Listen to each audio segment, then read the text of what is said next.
E, por exemplo, o carneiro mesmo. O carneiro ele chora. É uma coisa que dá mais dói. É tremendo. Isso eu estou trazendo uma metáfora. Não estou dizendo que esses títulos são títulos que de fato são assim mesmo. São metáforas da vida, do jeito que as pessoas se comportam com a igreja.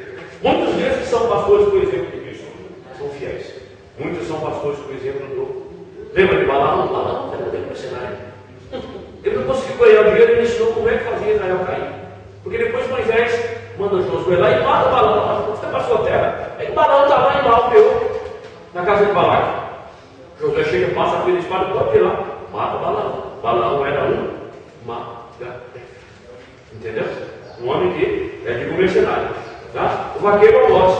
Amós era um pastor vaqueiro. Era um profeta que era agricultor e colheita. Agora, nós encontramos em Ezequiel 34. Isso nós vamos ler, que isso é necessário ler. Percebeu? Acha aí para mim, 34, 2 e 3. Eu preciso voltar na minha lição.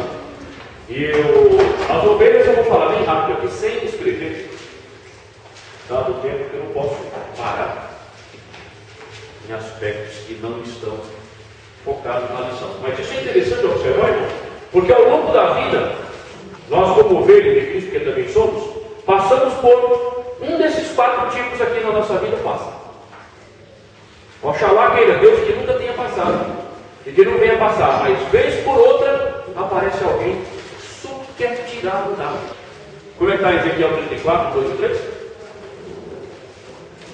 Filho do homem, profetiza contra os pastores de Israel, profetiza e dize aos pastores: assim diz o Senhor teu Pai.